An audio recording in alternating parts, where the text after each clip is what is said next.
Si yo les preguntara, ¿Jesús alguna vez se equivocó? Seguramente me responderás, claro que no. Nunca se equivocó ni puede equivocarse, por la simple y sencilla razón de que en él no puede caber el error. Él es la misma verdad, él es la sabiduría encarnada. ¿Cómo podría Jesús cometer un error? Bueno, ok, vamos de acuerdo con eso. Solo que hoy en el Evangelio tenemos un aspecto inquietante. Hoy es el pasaje en el cual los fariseos atacan a Jesús porque sus discípulos estaban arrancando espigas en día sábado, cosa que por chistoso que parezca, hasta eso estaba prohibido hacer en sábado. Y Jesús, por supuesto, jamás dejado,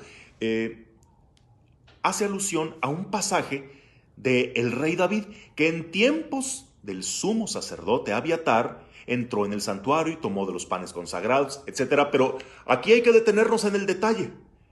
En tiempos del sumo sacerdote Abiatar. Ups, es que en esos tiempos el sumo sacerdote no era Abiatar, era Abimelec. ¿Sí? Puedes tomar tu Biblia, revisar en el primer libro de Samuel, el capítulo 21, y te vas a dar cuenta de que ese que Jesús llama Abiatar en realidad era Abimelec. Abiatar era hijo de Abimelec. Pero ahí hubo una imprecisión histórica. ¿Qué pasó allí? ¿Jesús se equivocó? ¿O fue un error histórico y más bien lo que Jesús dijo fue lo correcto? ¿O tenemos ahí un error de redacción del evangelista? Tal vez San Marcos, híjole, el equivocado fue él y lo puso en labios de Jesús. No sabemos. Pero ahí hay un error. Y bueno, vamos a dejar abierta la posibilidad de que en realidad Jesús haya dicho bueno, no es un error garrafal, es una imprecisión histórica si tú quieres, pero ¿te imaginas en ese momento cuando citó ese dato y los fariseos lo escucharon? Los fariseos que seguramente estarían muy instruidos en su historia sagrada, yo creo que abrieron los ojotes. ¿Qué dijiste? ¿En tiempos de quién? Quizá más de alguno se apresuró a corregirle y más de alguno de los apóstoles que estaría oyendo dijo, ay, el maestro dijo Abiatar, no, es Abimelec. Ah, caray. Jesús cometiendo un error. Dios mío, ¿qué escándalo es este? Bueno, en realidad vamos poniéndonos objetivos y preguntémonos, ¿acaso importa? Que si Jesús ignoraba o fue impreciso en algún dato histórico, ¿acaso importa? ¿Acaso importa si Jesús ignoraba algo sobre matemáticas o si Jesús al escribir tenía alguna falta de ortografía? ¿Eso realmente importa? Lo que importa es la sabiduría, eso que Jesús sí tenía para entender el espíritu de las cosas. Los fariseos estaban recriminándole a Jesús que sus discípulos arrancaran espigas en sábado porque ellos sabían los 613 preceptos de la ley con todas sus prohibiciones, pormenores, aplicaciones. Ellos sabían la ley de memoria. Pero mira, ellos que tenían tan buena memoria para saber toda la ley, no tenían la sabiduría, la inteligencia para entender el espíritu de la ley. Cosa que Jesús sí estaba entendiendo al decirles, entiendan que la ley se hizo para el hombre y no el hombre para la ley. ¿Qué importa si Jesús ignoraba un pormenor de la ley? Lo importante es que sabía su esencia, sabía su espíritu y sabía aplicarla en cada caso concreto. Los fariseos sabían todo eso, pero ignoraban lo más importante.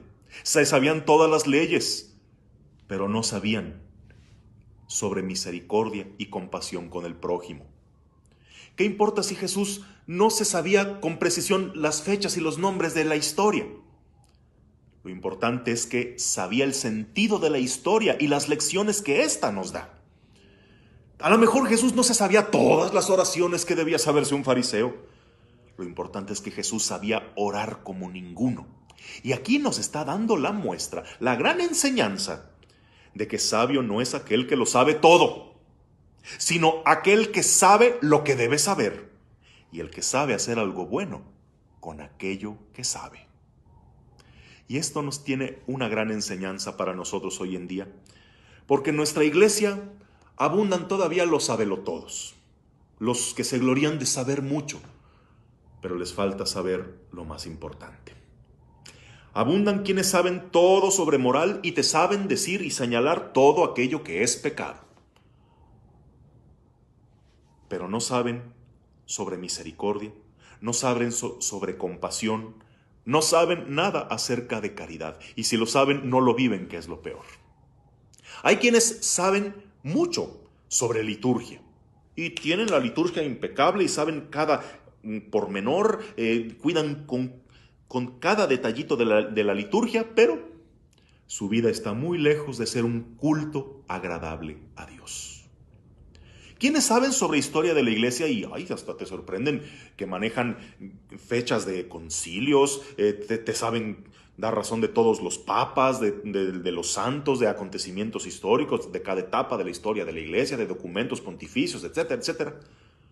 Pero no saben descubrir a Dios en los acontecimientos de cada día.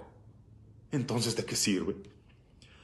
También hay expertos en Sagradas Escrituras, que te dominan lenguas bíblicas, que han tomado posgrados, cursos especializados en Sagrada Escritura, que dominan de pe a pa la Sagrada Escritura, pero no saben descubrir la buena nueva de Cristo en ella. Saben estudiarla y analizarla, pero están lejos de proclamarla y de vivirla. Hay quienes te dominan la teología, te saben citar a los santos padres, te saben dar razón de cada dogma, pero están lejos de entender el actuar de Dios en el día a día. Encuentran a Dios en los libros, en los estudios, pero no han llegado a encontrarlo en el prójimo. Y aquí es donde nos preguntamos, ¿dónde está la verdadera sabiduría? Ante Dios, ¿qué es lo que realmente importa saber? Hay que estudiar, eso sí, no digo que no. Prepárate, estudia, recuerda aquello de que católico instruido nunca será confundido, etc. Pero vamos a la esencia de las cosas. Porque si tener una buena memoria es un don de la inteligencia, el entender la esencia de las cosas es un don del Espíritu Santo. Y te repito que sabio no es aquel que lo sabe todo, sino el que sabe lo que debe saber, sino aquel que tiene el don de discernimiento. Sabio es aquel que sabe hacer algo bueno, aun con lo poco que sabe. Que tengas un bendecido día en el nombre del Padre, del Hijo y del Espíritu Santo. Amén.